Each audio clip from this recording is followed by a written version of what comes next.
Welcome to the Three Championship Drive podcast on YouTube, hosted by me, Lance Caporossi. Follow me on X at Lance Caporossi, the same way you see it spelled on the screen.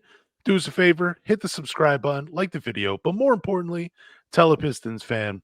Tonight, Zach is not on the podcast, but I got the legend Dave Dalton, aka the Piston Fanatic, on the podcast. Dave, tell everybody where they can find you. Well, first of all, Lance, it's an honor to be on your show. I really appreciate you inviting me. But you can find me at the Piston Fanatic podcast on YouTube, and I'm also on X at Piston Fanatic 1. And I'm going to drop all those links in the description, whether it's on Spotify, Apple, or any podcast platform or on YouTube. So everybody can go and find him, give him a follow, subscribe to his channel as well. And yeah, Dave, I am excited to have you on. I really do appreciate it. I respect and love your perspective on the Detroit Pistons as a fan for as long as you have been. So it's great to have your knowledge and insight on the podcast. Well, on my podcast, I always start out saying, my passion and perspective, and that is something that, not every fan has. I know it's challenging when you've been a Piston fan the last 15 years. There's not been a lot to get excited about, but it's a different perspective my first 20 years as a Piston fan, we won nothing.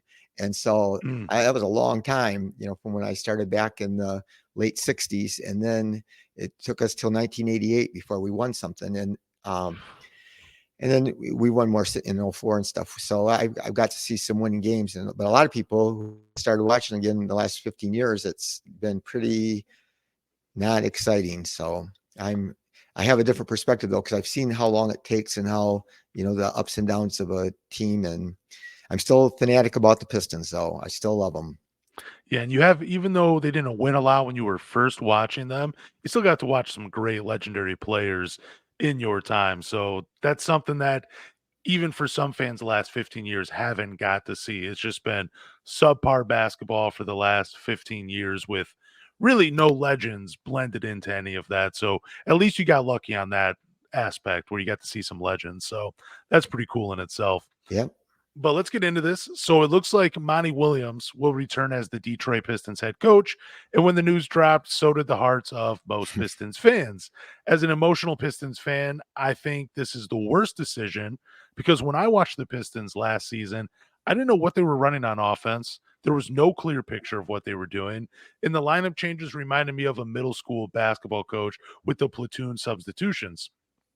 And not to mention sticking with Killian Hayes and my guy Isaiah Livers over players like Jaden Ivey and Asar Thompson, because for some reason those two were just kicked back to the back of the rotation, and really nobody knows why. Like we can all speculate, but for some reason those two they were moved to the bench where they just sat quietly and said, "Hey, coach knows best, right?"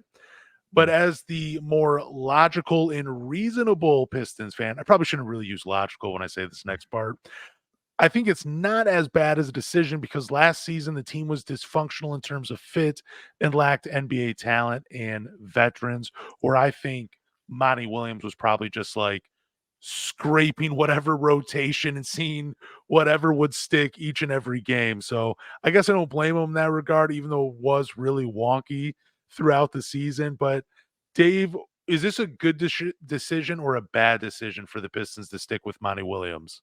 Personally, I think it's a nightmare. So I think that would be a terrible decision. And it's hard with Trajan, he's taken over. Where is he getting intel from about the team and who's in his ear to tell him if he in fact does decide to retain Monty?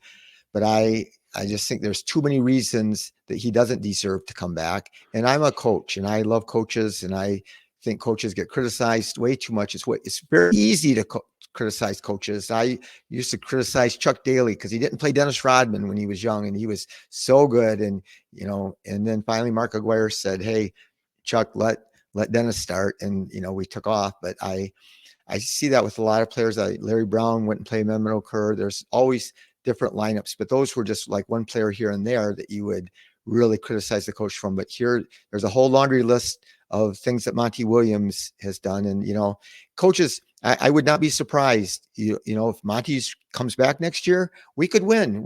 I mean, maybe 30 games. Who knows if we, if everything goes better for us and we have Quentin Grimes and Fontecchio for the whole season, and we have better luck with health than we did last year. We had a lot of, of course, a lot of our bad luck with health was because we had a bunch of older players, Bogey and Monty Morris and those guys, they were hurt. And had they been healthy the whole year, things definitely would have been different. And we didn't have a flawed lineup. We didn't have enough 3-point shooting, and the guys that we had that could shoot threes cannot play defense, and the guys that can play defense cannot shoot threes. And so that it was not the greatest thing. But we've seen coaches. I mean, Jason Kidd, I heard so much speculation that he was going to get fired before this year. And Chris Finch for, the Timberwolves, he was, after last year, there was a lot of people ready to say he was on the hot seat. But I just think that we would be way better off with Chris Quinn or Jaron Collins or Johnny Bryant or JJ Redick or whoever. I mean, those are 4 names that I still think would be better than Monty. And again, so here I'm going to go through some more reasons. First of all, when we hired Monty, I wanted Jaron Collins. And of course, Trajan knows more about Jaron Collins than anybody. So if he's the guy to get, then I'm sure that Trajan would go get him. But when Monty was coaching in Phoenix, and they went to 7 games, the 7th game in the Western Conference Finals, and they lost, and they got blown out, and he benched DeAndre Ayton, and there was obviously some speculative bad blood between the two. But the next season came around, they signed Ayton to an extension, and somebody asked 2 or 3 weeks into training camp, they asked Ayton, so have you and Monty hashed out your differences? And he said, Monty hasn't talked to me. And that was a red flag, I saw. It was. And the same thing with Jay Crowder, and I don't know if that was all on Monty about the Jay Crowder thing, but Jay Crowder was the starter, and then they told him he wasn't going to start. And so then they just didn't have him come back. But again, the biggest thing is, what you alluded to, Lance, was the terrible judge of talent. When you start and play Killian Hayes over Jaden Ivey and more minutes than Jaden Ivey, and Isaiah Livers and Kevin Knox over Asar Thompson, if you had a better player, it would be one thing, but that just shows you're a bad judge of talent. And there are other cases where he was a bad judge of talent. And so I think that's a big thing. Coaches have to figure things out. I've been a big proponent of saying that over my whole coaching career, that good coaches, they're not always the smartest basketball people even, but they figure things out. They figure out what lineups to use, what offenses to use, where to put the players in the offense to maximize the team. Do you think, Lance, that this team was better than the sum of their parts or worse than the sum of their parts? What's your take on that? I think they were actually better than the product that was put on the floor. I think it was just a coach that he's stubborn. Like, he's had success Yes. doing it his own way. And I think he really wanted to I think he didn't want to admit that he was wrong. Like, he's at that time, he was the highest paid coach in the NBA. He's like, and if I was in his position, I would think, dude, there's nothing I can do wrong. Like, these guys paid me top dollars to come here. So what I'm doing has to work, and I'm just going to stick with it. I mean, that's just the way some people are. But I do think the team was actually better than the record shows. I know that the season they started with Monte Morris on the injury report. Alex Burke was out. Bojan Bogdanovic was out. And, they had this. Duran had some injuries. Yup, Duran had some injuries with his ankles as well, too. And then it was just a disaster. And, but again, to answer your question, I do think the team was ultimately better than what their record showed. Right. Because again, we're 14-68, Lance, 14-68. We're the worst team in Piston history. And I can guarantee you, in the 60 years almost that I watched the Pistons, this was not the worst roster that the Pistons have had by any stretch of the imagination. And they had the worst record. Of course, the NBA is much harder, is much more, so many more teams. It's much more even, and there's lots of great teams. And so it's really harder to win in the NBA. There's not as many bad teams, but still, this was one of the worst teams in NBA history. And if you look at the worst teams in NBA history. Some of those teams, like the tanking, the process 76ers, they were trying to lose. They traded away any player that they could that might give them a chance to win. But yet we had, 14 and 68, and we were trying to win. And we had Cade Cunningham and some other good players. But, and Monty didn't even play Asar and Duran and Cade and Ivy together until like 50 or 60 games into the season. It's late December, early January before those guys even hardly played together. And some of that was a little bit injuries, but like I said, Jason Kidd almost was fired. Chris Finch was, coaches can turn things around, but I just think that Monty was a bad judge of talent, and like Killian Hayes, we started him the last game he played for us, and then he's out of the league, and no team even wanted to sign him as their 15th man out of 30 teams. So then, like you talked about also, the all bench lineups, how many times did our starters come out as once he started to start Duran and Asar and Cade and Ivy, and then we would put in the all bench lineup, and then it seemed like every time it was a 16-4 run that the other team went on, and then we were always playing catch up. And what about the game where he comes on the press conference and says, "I got to shorten the rotation"? What does he do? Within 2 minutes of the second quarter, he played 11 players. Yep. Jaden Ivey was the 11th player into the game. And, and he would come on and say things like, I just figured this out. Or, the organizational meeting that led to Ivy getting to play more and maybe handle the ball a little bit more. Somebody had to tell him that. And he said, I didn't think about that. Or I'm just figuring things out. And I mean, we were over halfway into the season. Yep. And like I said, when you're a coach and you're saying, like in those press conferences, players listen to that, or I don't know what he said directly to the players, but when you're saying one thing and then you're doing the opposite thing, I don't know what kind of message that sends to your team about who you are in coaching. And so that was a big problem for me. And then, a lot of people have thought, he didn't want the job. He turned down the job. And I still think people miss there was a thing about, his wife was dealing with cancer after that season. And so he didn't want to commit to being on a team right away. So that was part of it, but then throwing more and more money until he took it. But by then I think some of the things with his wife's cancer were cleared up. And so that's one of the reasons why waiting so long, I think, helped you make the decision. But it certainly did not appear that he was all in or fighting for his team. And how many games, again, I've been a coach a long time. I watched millions of NBA games, and you see the referees know who the better team is and who the worst team is. And that's just a fact. And they know that the Pistons are one of the worst teams. So, and I watch other games with bad teams play, and they get the shaft, not just the Pistons. And Monty never fought. Monty, we would just get ridiculous calls, and how many technical fouls did Monty Williams get this year? Just why don't you just show your team at least for once that you are fighting for them?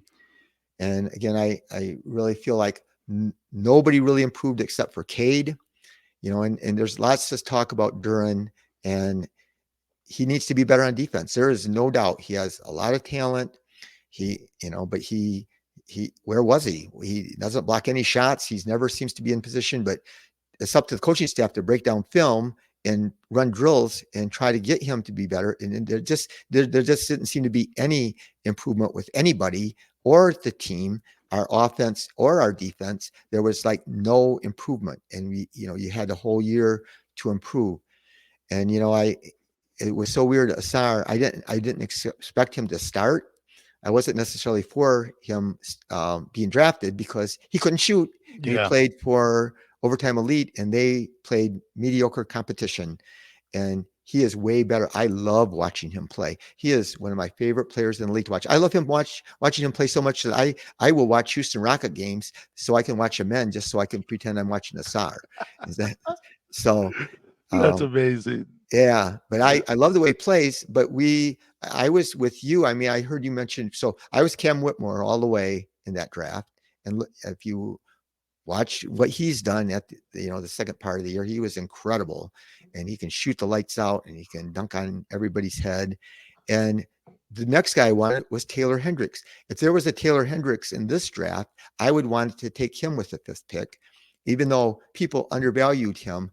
they didn't think that he should go that high, and he wasn't on anybody's mocks that high, but he was 6'9" or 6'10". He could shoot the three. He could block shots. He could stay in front of people. And so I wanted him because he was something that we desperately needed. So, but he starts Asar. Asar is tearing up the league. And he is the talk of the league. And everybody's saying he's the third best rookie behind Chet and Wemby. And then all of a sudden he doesn't get to play anymore, or he plays 20 minutes or less than 20 minutes. And, it just didn't make sense because we weren't going anywhere. We weren't, we needed to develop. I constantly said on my podcast, all this year is about, we want to try to win, but the bottom line is we need to play, especially the 4 young guys, and let them develop and get better. And Monty didn't do that. I mean, he didn't play Ivy and he didn't play Asar. And so that's another reason why he needs to be gone. And then end the game strategy. So we were the worst team there. I mean, there's different stats for teams that in the last 3 minutes are within 3 points of each other or something like that. And then there's another clutch time, which is 5-point game either way with the last 5 minutes. We were by far the worst team in the league. And it's not all on Monty, but still, some of it is, you got to, definitely. There's strategy, there's plays, there's timeouts, there's different things that you can implement that helps your team not win, 10% of your games that are close like that at the end. And that's about what we won. So yeah, I'm just really disappointed if that's what we decide to do. Again, he could end up doing okay, but I just think that I would like to see, like I said, Chris Quinn or Jaron Collins or Johnny Bryant or JJ Redick or, somebody else take this team. And I think, I just think that we need to make a change. So.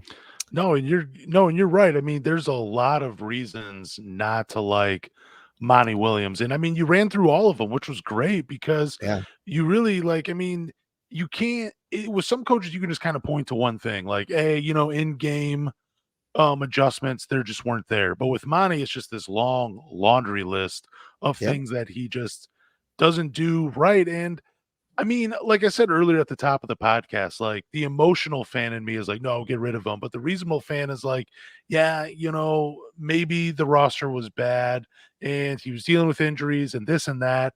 But now after you keep talking about it, I think to myself, like, maybe, this next season is still going to be a disaster. I don't know how much worse it can get other than a 14-win season. But with Monty, you never know. But let me ask you this, because I was thinking about this earlier. Do you think the season would have went differently for the Detroit Pistons if Troy Weaver had in the front office had brought in more veterans and just say spacing for Cade Cunningham and actually spent some of that money? Yeah, well, it's one thing people don't know that, Joe Harris. So at the end, we were getting near the end of free agency or whatever. And Joe Harris, you have to spend a certain amount of money, and there were no players out there to get. So we got a couple of 2nd-round draft picks for Joe Harris, and we took on his contract, an expiring contract. We did not pick him up to be a winning player. From the day they picked him up, that was all about just getting that salary that we can dump the next year and getting a couple of 2nd-round draft picks. So and who are you going to get, and who is there to sign? So there's guys I want really bad this year. Najee Marshall, I can talk about that guy, man. That he is the perfect fit. I don't hear everybody talking about him, but by far, just like I wanted Malik Monk after he got done playing with the Lakers, and we could have got him for a bargain. I want Najee Marshall. And again, Trajan Langdon knows Najee Marshall inside and out. He was with the Pelicans. And so he's 6'7". He can shoot. His 3-point shooting is improved. He was coached by Fred Vinson, our new shooting coach.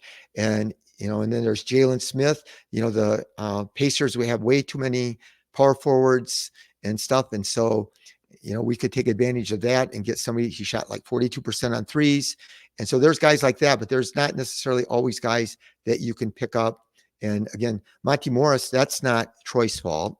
And he was hurt, he wasn't even that old. He wasn't as old as some of those other guys. I could have seen Monty Morris staying with us, but he's a guy that shot threes at a high rate and never turned the ball over. Those were two things that we needed. But yet, did he play one game for us and then we traded him? I mean, he played like one game before the trade deadline, or I don't know, not very many games, but 6 games for us. He yeah, played yeah. 6 games, So and he was one of my favorite players, and I yeah, really felt like even though we're talking about this right now and Troy Weaver not spending a ton of money, I was actually somewhat happy with some of the players he brought in last offseason. I was happy about Joe Harris. Like, I didn't think he would only shoot 33% from the three-point line. I thought he'd be, shooting at a minimum like 42%, like he well, was doing for he hardly Brooklyn played, Lance. last He year. might have Yeah. most games he would get like one or two or three attempts at most, and so that's hard. And he is a shell. I mean, he was one of the best 3-point shooters in history. He Yep. was phenomenal, and then he got those multiple ankle injuries that were pretty severe, and so he was athletically challenged before that, and then it really, I think, missing pretty much 2 seasons and overcoming those injuries, and he was 2 years older. I think that played into why he was not, when he was with the Nets, he was great, man. No, he was He had some amazing. great years there. Yep. But I still think I don't think we signed him. I think took a flyer on him, but mostly it was you have to spend the way this new CBA is, you have to spend that money before the season starts. You're required, you're forced to. So that's what I think a lot of it was, signing him. Yeah, and I think it was just Troy Weaver kind of missing the spot with free agents too. I think he overvalued what he had on this team and thought that they Yes. would take a much bigger leap than they did. And I was one of those fans too. I mean, I thought 28 to 32 wins, it sounds crazy now, was I called reasonable. 32, Lance. That was my Yeah, call before the season. because I thought, Cade and Jaden Ivey taking that Yep. next step. I thought Duran would, because I mean, he kind of showed some flashes defensively his rookie year. I mean, I never thought he would be great on that end, but I thought Yeah. he'd be better than he was this season. And Right. then you were getting Boyan, you were getting Burks back, you brought in Monte Yes. Morris. I really thought the team would do a little bit better, but now looking back, I think Troy Weaver could have done more that would have changed the fortunes of this team. So I do think it's a mixed bag between Troy Weaver and Monty Williams, but Troy is no longer here. He might be with the Washington Wizards. Who knows? That's a crazy rumor going Yeah. around right now. But Monty's still here. So let me ask you this, and this is a tough question to ask because we still don't know. We have no idea what Trajan Langdon will do in the offseason. The draft is like 9 days away as we're recording this. But if you had to guess how long Monty lasts, do you think he lasts the whole season? Or do you think he's fired somewhere between now and the end of next season? Well, again, my obvious answer is I don't want him to start the season. I don't want him going to training camp. We need a new leader. We need somebody that's, when Monty, this is a hard thing when you have a bad team and you come into the locker room every day and you try to give this speech and motivate your team and inspire your team, and then you come back out and then you lose 68 times, it's hard to believe that person. I mean, there's some coaches that have been great because Phil Jackson, I don't know that the Bulls win all those championships without Phil Jackson, but Phil Jackson, he took over Scottie Pippen and Michael Jordan, and then Phil Jackson. Then people started buying in because they won those games, and then people believed in what he said. And then, so he waits for the next job, and what does he do? Kobe and Shaq. And then they win all these games. And again, maybe they wouldn't have won the championships without him, but players believed in him. They believe, the triangle offense. One thing I want to point out is the 0.5 offense was a joke. We never ran it. They talk about it. Monty would talk about it. People on podcasts would talk about it, but there was no 0.5. I watched the games, and Yep. we were not, Sasser was dribbling the ball for 10 minutes sometimes, and Cade dribbled it a lot, anyway. But the triangle offense, how many teams that won all those championships? But you had Michael Jordan and Scottie Pippen, and you spread the floor out and you had them drive and kick and play off everybody, and you're going to win games no matter what offense you run. And so, yeah, that's just, I just don't think that Monty is up to it. And he, I think we could win. I think we could win games. So I don't, anyway, to answer your question, I got off track, but if we win a reasonable amount of games, he's going to stay, and things could click. I'm not saying that they won't. I'm just saying that I just gave you 11 reasons why he doesn't deserve, and again, it's not just one or two or three or four, but when you can take into account all 11 reasons, he doesn't deserve to be back. And so he doesn't deserve to get a chance. So I think, I would hate to have them go to training camp. This is a young team. Another thing, I mean, young teams, we didn't have enough veterans, and our veterans always were hurt. And I think now, Beef Stew, he's a veteran now. He's been He around how is. many years? So, I'm excited. I think Troy's best moves were Fontecchio and um, Quentin Grimes. So I do too. I agree with that. I think Simone Fontecchio, that was a huge get during the season, kind of came out of nowhere. yes, And I think it was one of those like not a last ditch effort by Troy, but it was, I mean, I guess I don't know why he brought in Simone Fontecchio, even though I do love Fontecchio. I think he's an awesome player. It was just kind of one of those moves too. Where I'm like, why didn't we do this sooner? Why yeah, wasn't this guy in the team at the beginning of the season? Something like that.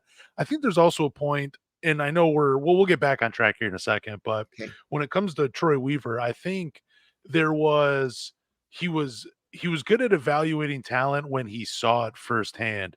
When he saw the team struggled in certain areas, he knew how to fix it, but he couldn't look at the roster and say, okay, we're going to need this, this, and this without seeing them perform first on the floor. And I think that ultimately kind of hurt his chances in Detroit. I mean, I also think not having a full front office either.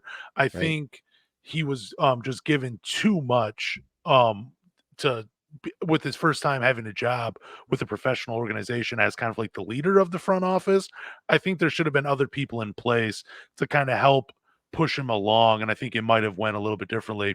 But to answer my own question, I've said this before. I think Monty Williams lasts 3 seasons in Detroit, and I know there's going to be some people that hate hearing that because even though I think he'll be here for 3 seasons, like, and I'm counting the first year already happening, so 2 more years, I would much rather the Pistons cut ties with him and look for someone else, but I think that he will be here for the next 2 years, and then I just think they'll say, "Hey, you know what? Let's just bring in someone else to try to right this ship," and at that point, who knows? It could be they waited too long. Maybe something else happens in that time with some of these young guys where maybe they don't want to come back to Detroit because their time has been here so bad. So if I'm in Trajan Langdon's spot, I'm trying to bring in my own head coach, and definitely. that's what I would want to do. But And Trajan Langdon, oh, do you have any more that you want to say on this or no, I'm sorry to interrupt you. I talk too no? much, Go but ahead. anyway, back to what you were saying about Troy. But Troy was there for 4 years. Yep. How many wings that could play defense and shoot did he get? How many guys? I mean, Bogey was. I love watching Bogey play, but he couldn't guard a cone, and but he, I liked watching him play, but still, we never got any wing players, not one. Name one that could shoot and play defense, not one. And he had, they're hard to find. They are. Jaden McDaniels and Trey Murphy the third, they're hard to find those guys. Everybody wants them. Jaden McDaniels, he doesn't hardly score that many points, and he's getting paid a boatload of money because he plays defense and he can shoot threes.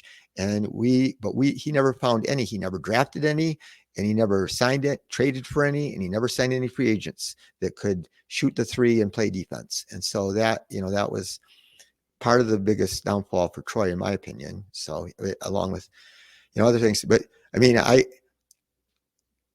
you can't evaluate. Everybody tries to evaluate, and everybody says like Trajan Langdon, and I love the hire. So don't get me wrong, but there was a reason Troy Weaver was in. I've been hearing rumors for 10 years that Troy Weaver.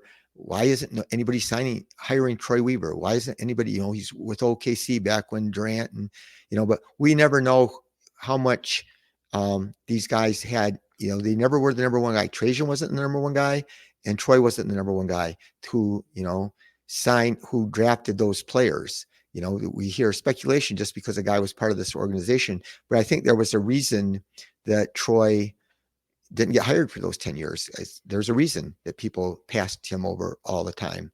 And, the guy struggled to talk. It was painful to listen to him in a Yeah. press conference. I can tell you that. And I mean, I'm sure that he was a smart man, but it was painful. I don't know how you felt, Lance. No, I mean, that's the thing I'm excited about with Trajan Langdon is that I think it does in regards of him being kind of like a team captain and a leader of all those Duke teams and, having a successful career overseas, and I Yes. believe Russia is where he played. I think that part of like the communication will come over. And I think that's what this front office has been missing for so long is just a guy that can communicate with, from the top on down. And I he agree. comes up with a plan and he puts it in place. Then he finds guys that can help him execute his plan. And I feel like I'm with you. I think that's where Troy Weaver really struggled was the communication aspect of his job. And that's where I'm hoping that Trajan Langdon figures it out like that, that communication aspect. But I do want to talk about one of his hires, and the Pistons have just hired Fred Vinson. This happened a couple of days ago. He's a shooting coach. He was last with the New Orleans Pelicans for 14 years. He's credited for fixing Lonzo Ball's shot, who went from 32 to 38%, Herb Jones from 33 to 42. He fine-tuned Brandon Ingram's jumper from 33 to 37. Najee Marshall, your guy, 34 to 39%, and then Jose Alvarado from 29 to 38%. And those are just a few guys that he's worked with over the 14 years. I'm excited about this hire because I have complained for a while now that the Detroit Pistons don't prioritize development, and this is a step in the right direction. But I was thinking about this. If you had to take a gamble on Jaden Ivey or Asar Thompson developing a consistent jump shot first, who would you put your money on? Jaden Ivey. Okay. So Jaden Ivey has had some great stretches where he shot the ball incredibly well. At the last month and a half last year, he shot really well. He shot really well this year. Even when he was coming off the bench, he shot well. Then when Cade got hurt for a stretch in January or whenever that was, he shot the lights out. And I can't explain. And I watch his form. I watch every shot that he takes. And he fixed it. He didn't extend his arm all the way. He didn't follow through high enough. There were different things I could just watch and I could tell when he was going to make or miss. And then he fixed that. And then he reverted at some point back to his old ways. And I talked, I think it was Thursday or Friday, I talked to John Beeline. Well, what you were saying about the Pistons not prioritizing development, I think Dwayne Casey hired John, and John Beeline is a proven player development coach. And I know he could have, and I think he felt like he really could have helped these guys get better at their shot. But the organization, he kind of told me this, they didn't really support him or back him up or with the players. And he felt like he really could have made a difference. I watch Cade. I went down to a preseason practice with the Pistons and I took some pictures of Cade shooting. He doesn't extend his arm high enough. His follow through and out. His shot was flat. And John Beeline said, all we're trying to do is trying to get him to elevate his shot more. And, and I took a picture and I sent it to John. I said, I'm going to show this to Cade tomorrow, this picture you sent me, because that's exactly what's wrong with his shot. But they didn't really, I think support Coach Beeline, and, he's amazing. So, but I'm very confident that Fred Vinson, he's Trajan's guy. And I really think the guys that have come over with Trajan says a lot about Trajan, that Yep. this guy that's been there 14 years, or is it 16 or 14? I can't remember what you said, Lance. 14 years. Yeah. He left this place, New Orleans. That was his home for 14 years. And he came here. I'm sure we paid him a little bit more money, but I also am sure that I was just hoping for this. When we hired Trajan, I thought we're going to get better player development and just who Trajan is. I heard a good story about Trajan when he was shooting with this guy. They're both retired, and this guy said, and he says to this guy, who's the assistant for the Warriors that's in rumors to be the coach at Cleveland? I think it's JB Bickerstaff. No, JB's the guy that got fired from Cleveland. Okay, I think it might be Kenny Atkinson. Yes, Kenny Atkinson. So Kenny Atkinson, this is quite a long time ago, and Kenny Atkinson had just got done playing in his career, and Trajan was, and they were in the gym together, and they're shooting around, and Trajan said, "Let's do a shooting workout." And Kenny Atkinson said he was dying by the end, that Trajan was so intense and so purposeful about everything he did. He did everything to perfection. And then, we get to see the development of Herb Jones and Trey Murphy and Alvarado and all these guys. and knew they had a great shooting coach, and because all those numbers that you just said, Alonzo Ball, when he came over from the Lakers, he held the ball in front of his left eye. He was a right-hander, and he held the ball way over here. He had to completely restruct that. And again, I've been coaching shooting is one of my strengths, I think, as a coach for a long time, and I've helped a lot of shooters, but it is hard. It is hard to get players to change their muscle memory and transform their shot. And Fred Vinson's proven it. Chip England's another one Yep. that's the Oklahoma City's got. Those are renowned as the two best shooting coaches, but we got Fred Vinson, and I am thrilled. And I do think, and I think you were going to ask me this question. I think you put it in the outline that you sent me that about the draft class. Yep. Does that change? Can you have Fred Vinson look at guys and determine whether this is a guy that I think really change his shot, or this guy is going to be hard to alter his shot. And I think really with guys like Buzelis and Holland and Cody Williams, and when you're dealing with those guys who have lots of upside and they have the size, the length that we want, or even Steph Castle, he's a little bit shorter than what the player I want us to get, but he is a tough defender. But having Fred Vinson can really turn that around too for those guys. But look at Lance. If Cade improves, if all these guys, if Cade and Ivy and Asar all improve their 3-point shooting percentage by 5%, that wins us a bunch of games. Yep. And that's a big change in our season. I'm confident. I don't know what happened with Grimes' shot. He only played 6 games with us and he was injured. He wasn't healthy when he played, but he struggled a little bit with the Knicks. But I wanted him so bad 2 years ago. I thought there's no way they're going to give him up. He was his second year in the league. He was sensational. But I just remember when I took my daughter when she was in the 90s, I took her to see R. Kelly, and I'll never forget the song that R. Kelly sang. I don't see nothing wrong with a little Quentin Grimes. So I really believe in him because he's a dog on defense. Yep. And I know I'm jumping around. I apologize for that. No, you're good. You're good. I love Quentin Grimes. I loved him. Wanted so badly for the Pistons to get him, and we got him. And and I agree. We're not going to sign him. The one thing I want to tell you, I don't know if do you know already? Did the Celtics win? Is it over? Yeah, the Celtics won. The game actually just ended.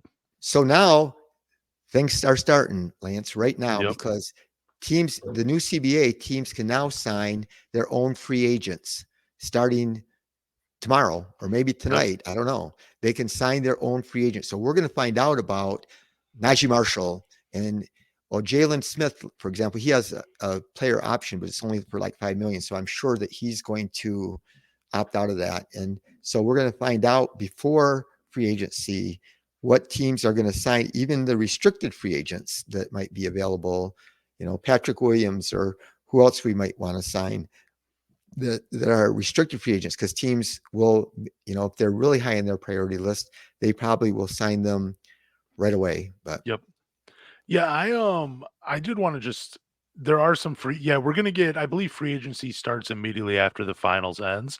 No, but you can't sign. It only starts for for your own teams. Sign their own free agents. Yeah, for your own players. That's right. Yeah, I think it starts immediately after the NBA finals ends. So we'll probably get some news by tomorrow. Yeah, and I'm sure some of the free agency pool will clear up a little bit, and we'll talk about that in a second. But really, with Fred Vinson, you were talking about just a few minutes ago. I do think, because when this draft first started, when we landed the 5th pick, I was trying to talk myself into the Ron Hollands, the Cody Williams, because I love both their games. I really do. I think they're going to be awesome in the NBA.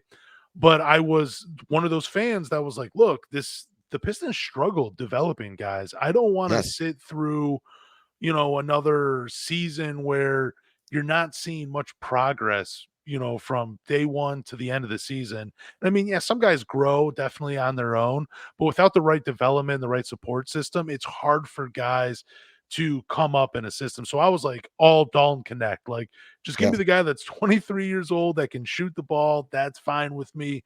But with Fred Vinson now in place, I am on the board again with Ron Holland, Booz Ellis, and Cody Williams, guys like that, where they do have a ton of upside, where they could be really special players in the NBA. It's just that they need a jumper. And now that you got Fred Vinson in place, I think you're right. He might be talking to Trajan Langdon and say, you know what, I can fix these guys' jumpers.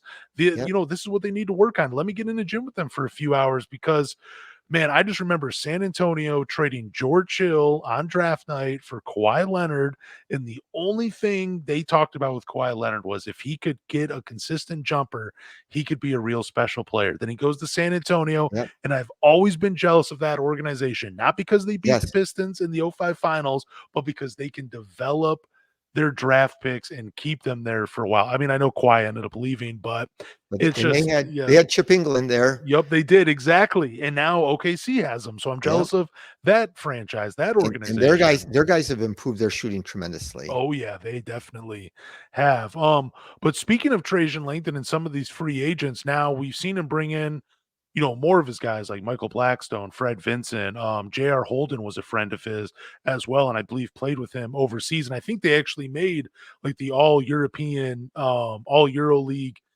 all-time team, I think is what they Yep. made, or for the 2000s or something. I know they won a couple of championships together. Yeah, so he's bringing in his guys. So let's look at players, though. I know you've mentioned Najee Marshall. Do you see any other players that Trajan Langdon could bring in from New Orleans to Well, play for not the Pistons? necessarily. I mean, the obvious one is Brandon Ingram, and like I Yeah. said, I don't know why they talk to their agents. I just think that that's unrealistic. So his contract, if if we traded for him and gave up assets, we would have to have a commitment somehow behind the scenes that he was going to sign a 4-year contract extension with us.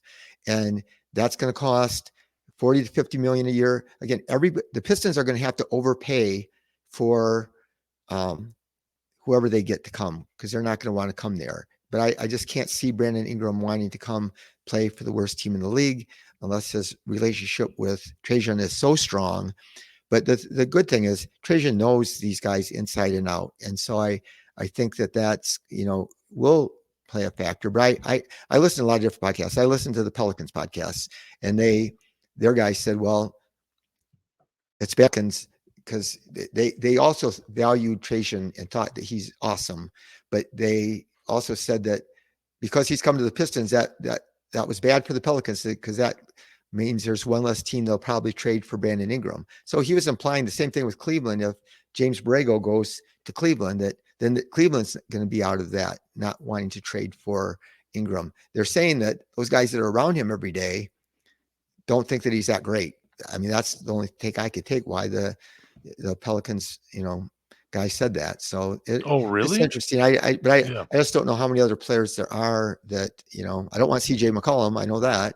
And so I don't know how many players they have. They're not going to trade Herb Jones or my guy Trey Murphy the third. No. I would trade a lot for those guys, but they're not going to trade them. So See, I'm okay with them trading for Brandon Ingram because one, I'm a huge fan of Brandon Ingram. I do like his game a I love lot. his game, Yeah.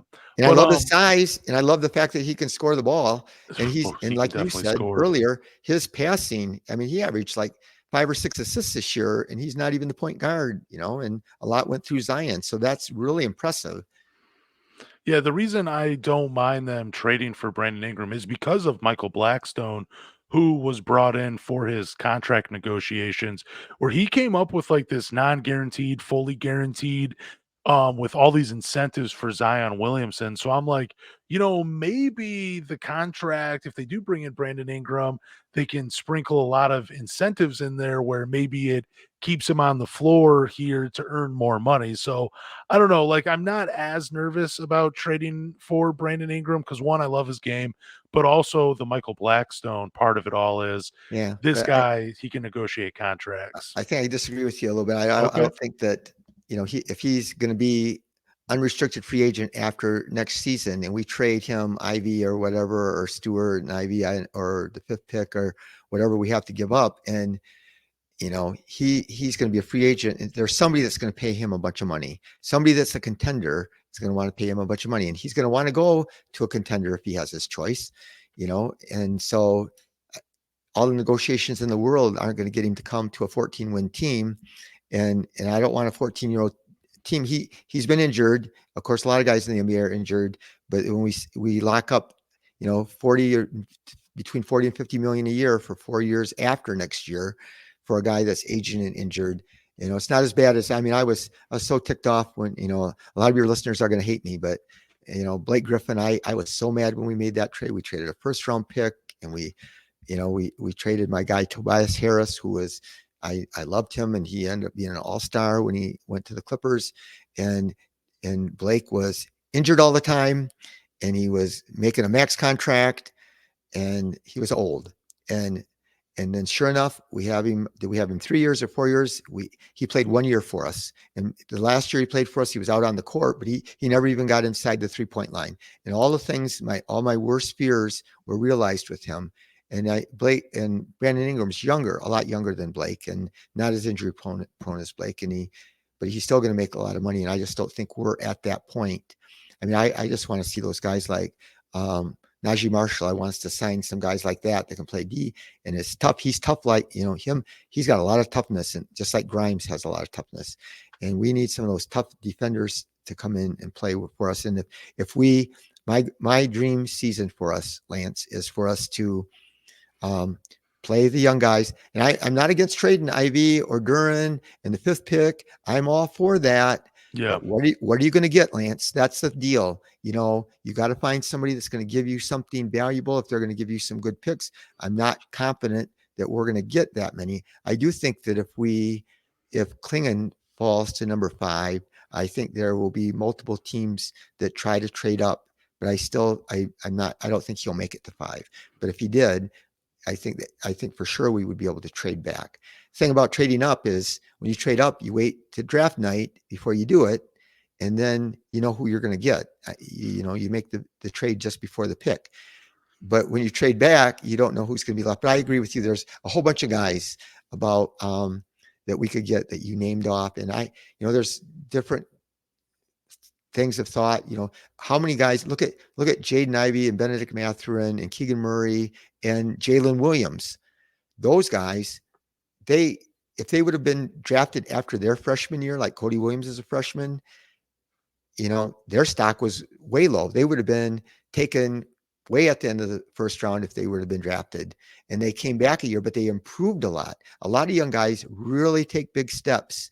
And that's what's really hard to foresee. And that's what makes the draft interesting and hard because, how do you feel about Trajan Langdon, Lance? What's your opinion on him?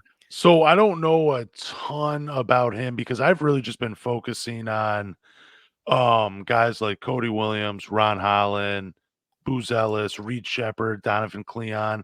I know that from the last podcast I did with Steve from the Resball pod, he's a little bit higher on Salon, but I know that he has also said that he's a little bit more of a project and Yes. he might take a little bit more time. Like he's a real swing for the fence. Yes. I'm going for a home run type of pick.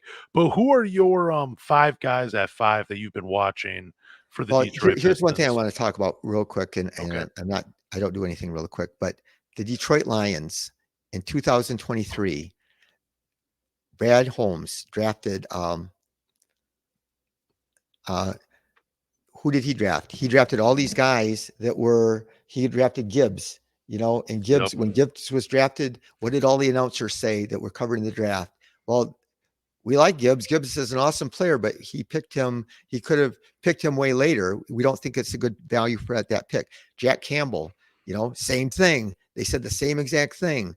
He was first round, 18th pick. Well, you could have probably got him in the second round. How did he turn out? Sam Laporta, same thing. They said, well, you could have got him maybe in the 3rd round, and we took him in the 2nd round with the 34th pick, and everybody thought that was a reach. The only guy that we took in that draft that they thought was the most the experts said was Brian Branch when we took him, with this 2nd round 45th pick. My point is, you can say this guy's a great pick at number 8, like Montes Pizzellis or Salon or any of these guys, or, Holland or Cody Williams. They're a great pick at 8 or 9, but they're not a good value at 5. Yep. But my thing is, we got to trust Trajan. He's got to do the great work evaluating. We don't get to see these guys in workouts and interviews. And, like I said, Cody Williams, he didn't get to play the college season's not that many games. It's 30 some games. And then Cody was hurt half the games. And so anyway, I like Buzelis. My first pick is Ricochet, and he's probably not going to fall to 5, obviously. If Klingon falls there, I wouldn't be terribly against having Klingon, but I think that there would be a great chance that we could get some really valuable chips trading back. I like Dalton Connect. Dalton Connect he's not a good player at 5. He's not good enough to be at 5, but he shoots the lights out, man. If you watched him play, did you watch the Kentucky game when Tennessee played Kentucky? I mean, those guys were all over him. Everybody in the gym knew that Dalton Connect was going to shoot it, and he would catch that ball from way deep past the line, and just like my granddaughter, he would just put it in the basket. And he can drive. He tested real high at the combine, and there's these players that you always think who you don't want to be the guy to not pass on with is Ron Holland. He plays hard. You can't have guys that play hard, but they can't shoot. But we are in a tough position. That's why we've taken too many guys that can't shoot. Another thing before, I know I'm throwing out a lot of names, but I do like good. I do like Cody Williams. I like Buzelis. I like a lot of guys. Klingon. Yep. I'm not Reed Shepherd. Oh, so tonight we talked about him again. The little guard for the Knicks that played for Oregon. That Peyton Pritchard. Yeah, Peyton Pritchard. He made last second shot again tonight at the end of the half or something, and he's played really well for them. But I'm not so high on Reed Shepherd, and I think that I could end up regretting that, and he could end up because he can flat out shoot that ball, and I think he will get the ball up in the NBA. I do wonder about with his size again, how many 6'1" guards are starting great players in the NBA, and so. I know Donovan Mitchell's not that tall, but it'll be interesting to see how he turns out. The wild card, and I never would draft him with number 5. I'm going to be fascinated to see what happens with Zach Edey. I don't know what you think about that. His numbers, like his I forget what the numbers were. It's like his cone drill, yes, and his 3/4 sprint was actually faster than Alex Sarr and Donovan Cleon. yes, Like, so he's a very interesting player, especially with that size. And yep. I mean, I think a team like Boston that would, again, better coaching, that's what it comes down to. Right. I feel like they would find a way to use his strengths on the floor and make him a serviceable player. I love Zach Edey. I think he could be a really good NBA player in a certain amount of minutes, but I just don't think it would happen in Detroit because the coaching staff hasn't proven to me that they can identify player strengths and then put them in a position for them to succeed. I just haven't seen it with Monty Williams and the coaching staff. And until they do that, I wouldn't want to draft a Zach Edey. I think that would be tough to sell for Detroit Pistons fans right now. Yeah. One of my dream scenarios would be to trade back and get Salon, but Salon might go higher than we think. And so you can't, if you traded with somebody at 9, thinking you're going to get Salon, he might go before that. And so, but you and I talked, and you and I both before the draft last year really liked Gigi Jackson and thought that could be a steal in the second round. And I was so disappointed, and I like Sasser, but again, Sasser looks like a middle school kid out there. He's just small, and seems like Sasser had either good games or bad games, but he's young. I mean, no, he's not young. He's older than most of the young core. He's older than all those guys, but he can play good, but he's just, it's harder to play and be consistent when you're that small. But anyway, Gigi Jackson, he is a freak athlete. He's like 6'10". He's got all this skill, and he had a bad experience at South Carolina when he was like 17 years old. He quit high school a year early, reclassified, and went into South Carolina where they had a terrible program and a disaster, and he didn't do everything right. But here he is. If he was in this draft, if we had got to watch him play the NBA season that he did at the end of the year, he averaged like 14 points and shot really well. And he would be like the first player picked in this Oh, draft, especially. Oh, yeah, for or sure. first, second, or third, and he made second team All NBA. And so, are we going to be saying the same thing about Salon? And I think that he will take longer than what Gigi Jackson took. But Gigi Jackson was in the G League, and I think he signed for way too little money when he signed a 4-year contract already with them. But I mean, it happens. You get a little guaranteed money, but then yep, also, you might be able to re-sign it here a little bit coming in the second round, a little bit sooner than some of your first round. Uh, some of the guys that came out in the first round at the same time as you. I don't know. This draft though, it's crazy because like you and I both have so many names yes, that we like at number I've 5. never Like had there's one no that I've clear been cut. so Yep. unclear about. Same. I just don't know which direction the Pistons are going to go. And Yep, it's really tough for me to even like just pick a name and say, this is the guy I'm completely sold on. And it's just going to be a wild draft time, but we got to yeah, trust Trajan Langdon. I know we're coming up on an hour and I wanted to ask you because you've watched so much Detroit Pistons basketball and I'm excited to hear your answer. But what 4 Pistons players that you have watched would be on your Mount Rushmore? yeah. It's really hard, Lance, because I love my Pistons, but the hard thing was back when Dave Bing and Bob Lanier played, there were very few games on TV that you could ever watch them. But I still followed them. I listened to them on the radio. I read the sporting news, all the articles. I love Dave Bing's jumper. And I'm going to tell you, Bob Lanier, if he would have been playing in today's NBA, he would have been the unbelievable 3-point shooter. He would have been over 40%. He had the smoothest, most feathery stroke. It was just so beautiful. He would shoot like 17, 18-foot jumpers. Back then the big guys were kind of plotters, a lot of the big centers, and he could just pull them out there and he could just stroke it. But they wouldn't be on my list. And then there was a long stretch before we had anybody that was that great. And so anyway, then the next, the team Isaiah and Dumars and the Bad Boys, and I went to lots of those games. I watched every game on TV. The top of my Mount Rushmore is Isaiah Thomas, and Okay. I love him. The thing that people got to realize, and as a coach, you appreciate that he sacrificed his game. When he first came into the league, they were so much fun to watch. I never had, and I'm hoping this next year we have fun watching the Pistons because they didn't win every game, but they won 30 to 40 games. But Isaiah just basically came down the floor. They did a lot. They ran the break a lot, and Isaiah tried to score or pass. And so Isaiah had all these points and all these assists, and they were okay. They'd make the playoffs, but they weren't great. They had Kelly Tripucka and Kent Benson and all these guys, John Long, and they were a blast to watch. There was that team that scored 180 some points, the highest scoring game in NBA history against Denver. But so Isaiah, though, he would come down the court. Chuck Daly convinced him he'd come down the court, pass to the wing, and cut through, and not even look at the basket. Now you always get the ball back, but he would score in the clutch, and he was tough. But his defense, I'll never forget a game in Utah. They're playing Stockton and Malone, and they got down by like over at least 20 in the third quarter, and Isaiah just turned, into a demon, and he just elevated the whole team with his defense, and they came back and won that game, and that was a great team.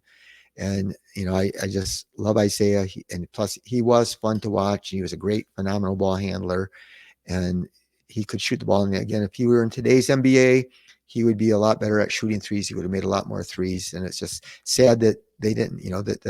He played 12 years only. He was 32, yeah. I think, when he retired, and so that was tough. But then next one is Joe D, and I can see Joe Dumars all day, holding that follow through and shuffling back after he hits a three. He'd catch the ball in the wing, but he was a great defender, just again like Isaiah, and he didn't care about his own stats, and he was just really tough. And I just loved watching him play. And that, I like guards, Lance. I was a guard, so I love these guards. And then the next one is Mr. Big Shot. So on the 2014, my favorite player is Rip Hamilton, and Rip Hamilton's defense was underrated, but I got it on the Mount Rushmore. I got to put Chauncey.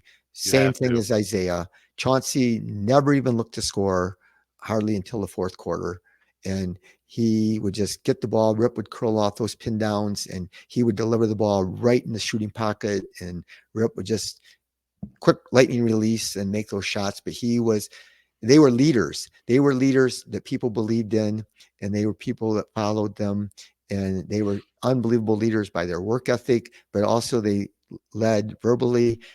All the players on the team had so much respect for Isaiah and for Chauncey, and so that's why he's on there. My fourth one is my toss-up one. The one, probably the most talented Piston that I've seen was Grant Hill. Okay. And so I'm struggling between Grant Hill because unfortunately, the training staff didn't take care of him right. And that's another place where Trajan's going to make a difference. Trajan is all about the training staff. He is involved and he knows what he's doing. And that's going to be another improvement in our team. But anyway, um, he was unbelievable.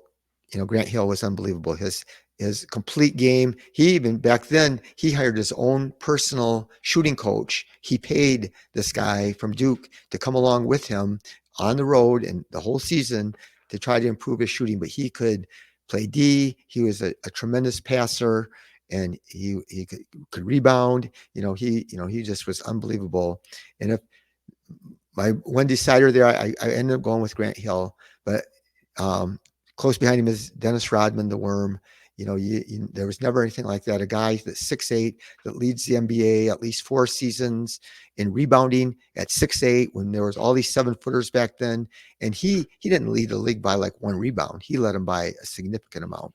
So, but someone's going to get their place taken in the near future, because Cade Parker Cunningham is going to be on my Mount Rushmore eventually. Really? I'm hoping. Really? Okay. I Yeah, like that we will answer at the see. end. And I will say the same thing. Everybody that's involved with him, you pay attention to everything that Cade says and Cade does, and you watch him, how he conducts himself every second of every day. And you hear the veterans even talk about he's a leader, how much we respect him, and everybody just does it. And he's been that way his whole life. Every team he's ever played on, he played on some amazing AAU teams. His high school team was one of the greatest high school teams in history. And there were all these NBA players on those teams. And he was always the undisputed leader because of who he is and how he handles himself. And he is unselfish, but he competes. And, I just hope that, it matters how good the team is around you. There's a reason why players, Jeremy Grant left Detroit and shot at least 10% better when he went to Portland on threes. Jeremy Grant did not shoot that great for the Pistons, but when you're surrounded by a team that's not very good, you don't play near as good. And the same thing has happened. Kelly Olynyk. I love Kelly, and Kelly comes to the Pistons. He didn't shoot that good. He was injured a lot, but he goes away to Utah, and then his percentage goes up like 10% just because he has better players surrounding him. And so I think that's going to even elevate Cade's game, but he's already hit the stats he puts up. He tries to play both ends. He cares. Everybody cares, but there's just something very, very special about Cade Cunningham. No, I agree with you as well. And I'm looking while you were talking and I was listening, I'm always amazed when I go back and look at Grant Hill's final season in Detroit. And then you look at those second and third years where he's averaging almost a triple double in his second and third year in the NBA. It's just incredible. But then you go and look at Dennis Rodman's numbers. And I mean, his impact wasn't always felt statistically when he was playing for the Pistons, just that he was such a special player that he could defend really 1 through 5. He was that great of a defender. Yes. But then as he got older and you see those rebounding numbers, and they are just off the charts. It just blows my mind how good he was. I mean, I was just a small kid when he was playing in the 90s, and I caught the very tail end of his career when my parents would let me stay up and watch the Bulls' final run when they were in the NBA championship. And it was just incredible. But I guess I'm not surprised that you picked Cade Cunningham, because I do think eventually. Well, I didn't put him on my Mount Rushmore yet, Lance. No, I know. I'm saying, I think eventually one day I will have him on my Mount Rushmore, just like you will one day as well, because I really do believe in how good he can possibly be for the Detroit Pistons. I wouldn't be doing a podcast today if it wasn't for Cade Cunningham. Wow, that's One last thing about incredible. Rodman is that I talked about how players Isaiah and Chauncey, they sacrificed their game for the better of the team. And the honest truth about Dennis Rodman is he was one of the greatest defenders players. And there's all those pictures. He would dive for loose balls out of bounds, and he'd be parallel to the floor, diving, flying through the air, and saving the ball. But at the end, when he was leading the league in rebounding, he became a selfish player. And there are very few players who become selfish about rebounding. I mean, we got to see Westbrook to get his triple-double stuff. He would his teammates would box out so he could get the rebound. I mean, I remember Bill Laimbeer led the league in rebounding Yep. until then we got Rodman and Sally and James Edwards and those guys. And so when he first was playing, we had just a small team, Tripucka and Kent Benson. We weren't that big. So he got all the rebounds, but Rodman would literally rip balls away from Laimbeer, and he was not guarding as well because he just wanted to stay in position to rebound. I'm not even sure that that's part of Duran's game. Why isn't Duran ever in help? I don't understand it. Like I said, I still put part of the blame on the coaches, but there's a lot about instincts that are involved too. But Duran, cares about rebounds. And I called it before the season. I said he was going to average 14 points and 12 rebounds. And he was within like 2/10 of both of those. And he shot 60%, but it's still, you got to play defense. And I don't know if he doesn't try to block shots. Cause if you try to block a shot, like, Jaren Jackson Jr., he doesn't get rebounds, but he leads the league in block shots. Well, that's because you take yourself. Same thing with, the guy for the Pacers, Miles Turner. Yeah. So he's the same thing, but I think that's partway why maybe Duran doesn't try to rebound, but plus Duran's he's only 6'10". I mean, compared to some of the other guys, but it'll be interesting to see what happens with those guys, but yeah. No, definitely. And I think Andre Drummond was one of those guys, a very selfish rebounder, Yes. like would give his teammates an elbow if they would go after the ball when he wanted it. But with one final thought on Duran is, I don't need him to like lead the league in blocks per game or anything like that. Like I want him to be a better rim protector, but I also want him just to strike fear in guards that are trying to drive down the lane. Yep. Kind of, Dwight Howard, like he was in I'm not going to compare those two. Like I think physically they're very similar, like just the way they take care of themselves and the way they work out and how they have Yes. that imposing figure on the floor. I think that's where they're very similar. But Dwight Howard, he would change the way people would drive to the basket when he was Yes. standing underneath the rim. And I would love to see something like that from Duran. I just don't know if we'll get it, Yep. but only time will tell. Well, Wiseman challenged more shots at the rim at the end of the year than I saw that. Duran did. And I know there are a lot of Wiseman haters out there. There are, and One last I'm point I one of them. want to make, and I know I've talked way too much. I apologize for that. No, you're 'cause good. that's who I am. But Chad Ford, I love Chad Ford. He was before. Now there's everybody in the world is covering the draft, and there's all these guys that do all these podcasts, and they spend their whole year breaking down the draft. I mean, it's really cool that they do that. I mean, they analyze them, every little thing, and they watch their film and they rewatch their film. But Chad Ford said, he was the head guy, draft guy for ESPN for like 20 years. And he said, every year I would go to the G League and there'd be a player there. And if I'd sit there and watch the game, and if it was a guy that loved that player, he would watch the game and say, that guy played great today. And then if it was a guy before the game that didn't like that player or didn't think he was any good, he would say that guy played terrible. And it's the same thing. That's the thing about being fans. And there's other Piston podcasters you listen to that they have certain players that they like. I mean, there's one podcaster that says, the Pistons really value just Cade Cunningham and Asar Thompson, and they're just going to build around those two. That's what the organization says. But who's the organization that this podcaster is talking about? Who is saying that we value that Cade and Asar are the two players we're building around? It's just fascinating to me. Maybe they are, but who is it that, I mean, really in the end, Trajan's the only one that could know that. And then this guy doesn't even know that Trajan hasn't said a word yet. So we don't know who he values, or I don't think he would necessarily say if he did, but Yeah. But anyway, it's been a lot of fun, Lance. I apologize again. If you invite me again, I'll try to talk less. Oh, you are fine, Dave. I appreciate having you on. And guys, go follow him at the Pistons Fanatic podcast on YouTube. But thank you guys for listening to the 3 Championship Drive podcast. Do me a favor, go to Google, Apple, Spotify, or wherever you listen to podcasts. Hit the follow button. After you hit the follow button, rate with 5 stars and tell me who is on your Mount Rushmore of Detroit Pistons players. But more importantly, tell a Pistons fan